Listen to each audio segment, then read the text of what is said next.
ذرا آپ تصور کریں، 8ویں صدی کا بغداد، علم و حکمت کا مرکز، جہاں سائنسدان دن رات تحقیق میں مصروف ہیں، وہاں ایک شخص ایک کمرے میں بند تجربات کر رہا ہے۔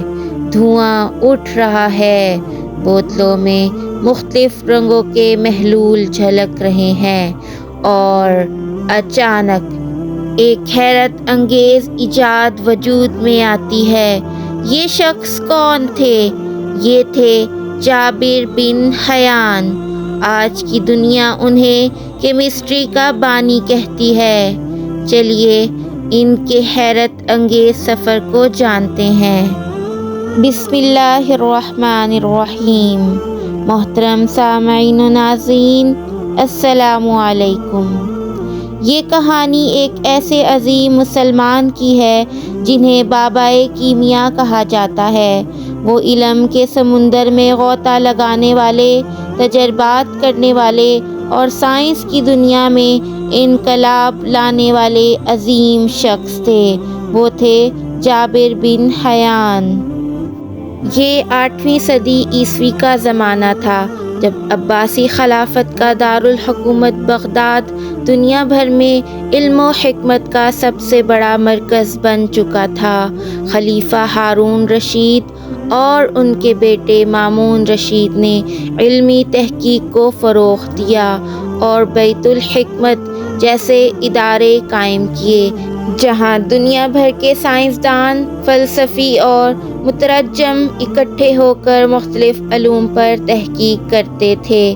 انہی روشن دماغوں میں ایک عظیم سائنسدان جابر بن حیان بھی شامل تھے، جنہوں نے کیمسٹری، طب، فلسفہ، فلکیات اور دیگر سائنسی علوم میں بے شمار ایجادات کیں۔ جابر بن حیان کی پیدائش 702 عیسوی میں خراسان، موجودہ ایران کے شہر طوس میں ہوئی۔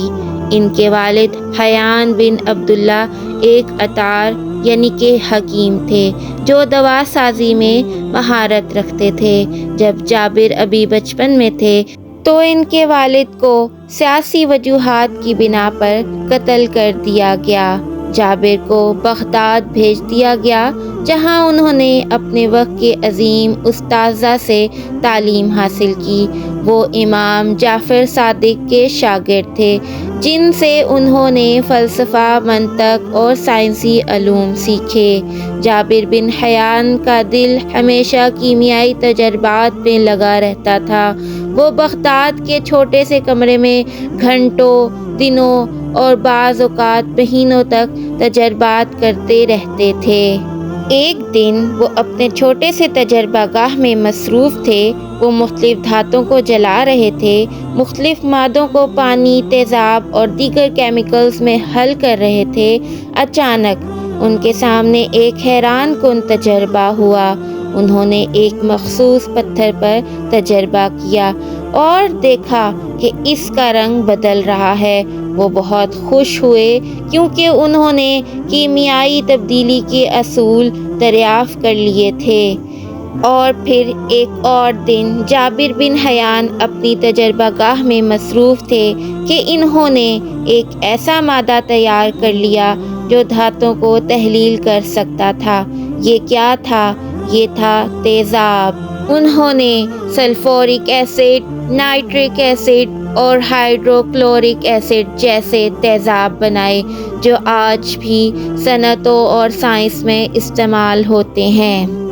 جب جابر بن حیان کی ایجادات کی شہرت بغداد کے دربار تک پہنچی تو خلیفہ ہارون رشید نے انہیں محل میں بلایا۔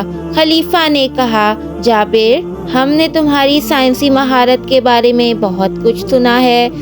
کیا تم ہمیں اپنی حیرت انگیز ایجادات دکھا سکتے ہو؟ جابر نے خلیفہ کے سامنے شیشے کی بوتل میں ایک دھات ڈالی، پھر اس پر اپنی تیار کردہ ایک خاص مائع کو ڈالا۔ چند لمحوں میں دھات حل ہو گئی۔ خلیفہ حیران رہ گیا اور کہنے لگا، یہ تو جادو لگتا ہے۔ جابر مسکرائے اور بولے نہیں، یہ جادو نہیں بلکہ علم کیمیا ہے جو اللہ کی دی گئی عقل سے حاصل کیا گیا ہے۔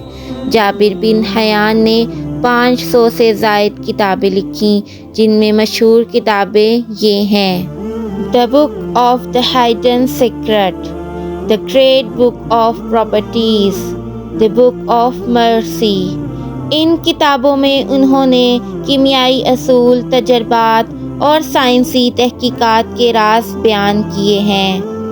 جابر بن حیان کی زندگی کا آخری حصہ خاموشی اور تنہائی میں گزرا۔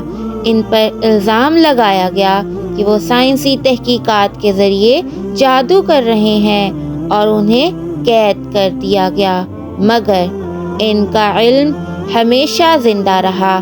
آج بھی کیمسٹری میں ان کے اصول سکھائے جاتے ہیں اور ان کی تحقیقات سائنس کی بنیاد سمجھی جاتی ہیں۔ جابر بن حیان کی زندگی سے ہمیں بھی بہت سبق ملتا ہے۔ علم وہ روشنی ہے جو اندھیروں کو مٹا دیتی ہے۔ دیانتداری اور محنت کا نتیجہ ہمیشہ کامیابی کی صورت میں نکلتا ہے۔ مسلمان سائنسدانوں نے دنیا کو علم کا تحفہ دیا۔ کبھی بھی نئے تجربات سے نہ گھبرائیں، کیونکہ سیکھنا ہی سب سے بڑی کامیابی ہے۔ اگر آپ کو بھی یہ واقعہ پسند آیا ہے تو اپنی رائے کا اظہار ضرور کیجیے گا۔ اللہ ہم سب کا حامی و ناصر ہو۔ جزاک اللہ۔